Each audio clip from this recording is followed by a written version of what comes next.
This whole idea of, digital money operating completely outside, like, the traditional financial system, it's pretty revolutionary when you think about it. It's like a true 21st century innovation. Yeah, it's not just like tweaking things a little bit. It Yeah. really feels like a fundamental disruption. Right, Yeah, exactly. And that's what we're diving into today, Bitcoin. right. We're going to trace its origins, explore its potential impact on, the world's economies, and we'll definitely take a look at the risks too. Absolutely. You've given us a ton of great material to work with here. We'll use that as our guide as we try to understand Bitcoin's place, its evolving role in the future of money. Yeah.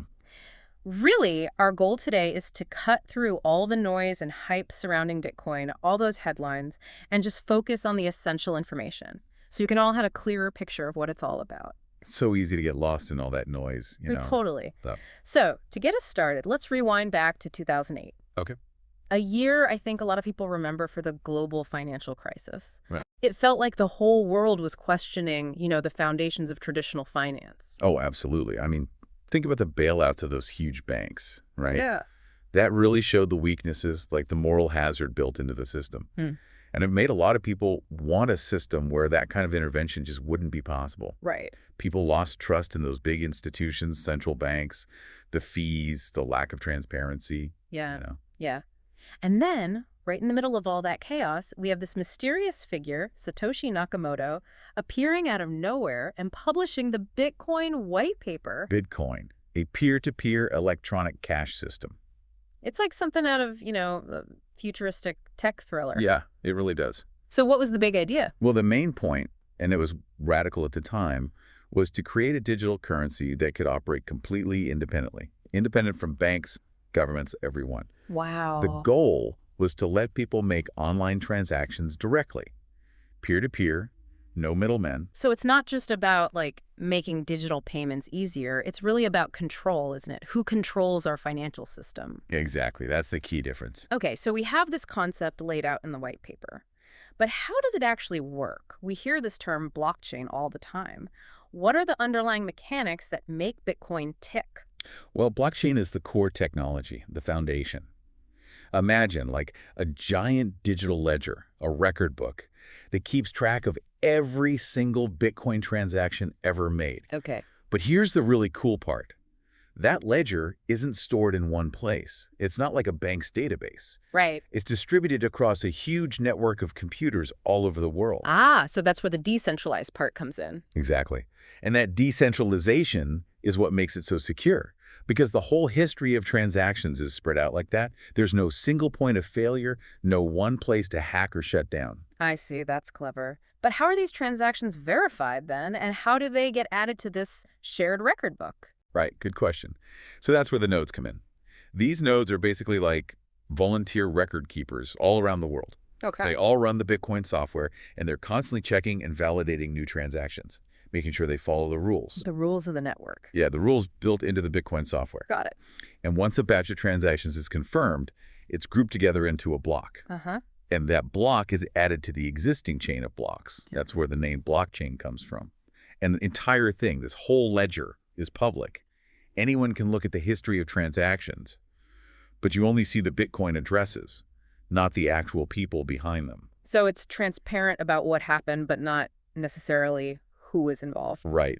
Think of it like a public record of deliveries, but you only see the address codes, not the names of the people or companies receiving them. Okay, that makes sense. So how do people actually get Bitcoin? You mentioned mining and buying it on exchanges. Right. So mining was the original way new Bitcoins were created and how transactions were added to the blockchain. It involves using powerful computers to solve really complex math problems, cryptographic puzzles, and the first computer to solve the puzzle wins the right to add the next block of transactions to the blockchain. Yeah. Like they've proven they did the work. Yeah, proof of work. Yeah. And they get a reward in Bitcoin for doing that, plus transaction fees. That process is what also helps keep the network secure. But most people don't mine. Right. The easier way to get Bitcoin is just buying it on a cryptocurrency exchange, kind of like buying stocks. Okay, that makes more sense. And one of the things we often hear about Bitcoin is its limited supply, 21 million Bitcoins, and that's it. Right. Why is that such a big deal? Well, it's a huge difference from traditional currencies. Governments can just print more money whenever they want, right? Yeah. But Bitcoin is designed to be scarce. like digital gold almost. Hmm. A lot of people believe this built-in scarcity will protect it from inflation. Because unlike currencies that can be, diluted by printing more, the amount of Bitcoin will always be limited. I see. Of course, some people question whether that makes it practical for everyday transactions if people are encouraged to hold on to their Bitcoin rather than spend it.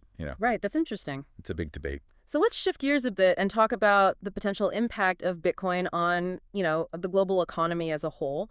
The information you shared mentioned some really big ideas, Yeah. like preventing governments from manipulating currency and maybe even Bitcoin becoming like a global reserve currency. Yeah.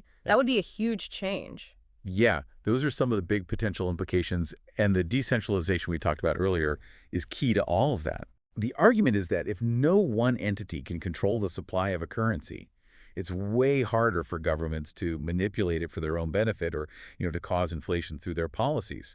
For someone worried about the stability and independence of their money, that's a pretty attractive proposition. Yeah, I can see that. And this idea of Bitcoin as a global reserve currency, that's like a direct challenge to the US dollar, isn't it? Right, to be a significant shift in the global financial order.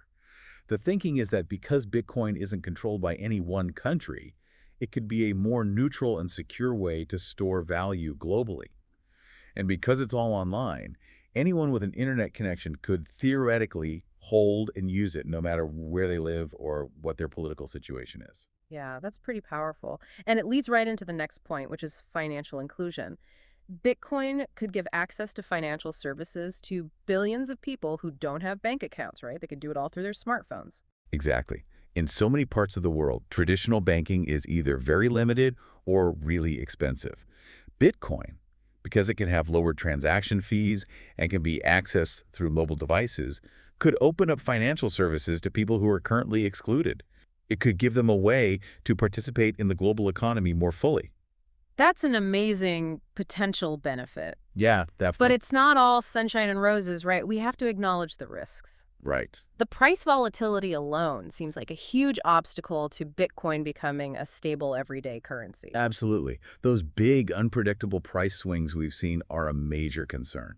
If the value of your money can drop drastically overnight, it's hard to use it for everyday things, Yeah, or even to consider it a reliable store of value in the short term. Imagine going to the grocery store and the Bitcoin you were going to use to pay just suddenly lost a quarter of its value. that would be crazy. And then there's the issue of Bitcoin being used for illegal activities. The pseudonymity that provides some privacy, while it's also made it attractive for people doing things they shouldn't be doing. That's true. While law enforcement is getting better at tracking Bitcoin transactions, that pseudonymity does make it easier to use for things like money laundering, buying illegal goods, and tax evasion. Yeah. Now, it's important to remember that this probably only represents a small percentage of all Bitcoin transactions, Okay. but it's still a big enough issue that regulators are concerned, and it raises ethical questions for a lot of people. And we can't forget the environmental impact of Bitcoin mining. The amount of energy the network uses is kind of mind-boggling. It's definitely a major issue that we need to address. The computing power needed to solve those cryptographic puzzles for mining uses a ton of energy, and a lot of that energy has historically come from fossil fuels. So as the Bitcoin network grows, so does its environmental footprint. Yeah. I mean, the comparison to entire countries in terms of energy consumption really highlights how serious this problem is. It raises a big question about sustainability. It really does. So looking ahead, what are some of the possible paths Bitcoin might take? The information you provided kind of presents two contrasting views. One is that Bitcoin could completely replace traditional currencies, and the other is that it might become more like digital gold. Right, those are two of the main ideas. The first one, Bitcoin replacing fiat currencies, imagines a future where most transactions are done with decentralized digital currencies. It could potentially lead to a fairer, more transparent, and more accessible financial system for everyone. The other view, the digital gold idea, sees Bitcoin more as a long-term investment, like gold, something you hold on to preserve your wealth, not something you use to buy your coffee every day. And it sounds like there are still some pretty big challenges no matter which direction it goes. Scalability, being able to process lots of transactions quickly and cheaply, and of course those environmental and regulatory hurdles we discussed. Yeah, you hit the nail on the head. For Bitcoin to be a truly mainstream currency for everyone, it needs to be able to handle many more transactions than it can now, and at a lower cost, Right. right? And for the energy issue, we need to find solutions, like using more sustainable energy sources for mining, or maybe even developing new ways to verify transactions that use less energy. Yeah. And then there's the regulatory landscape, which is still evolving.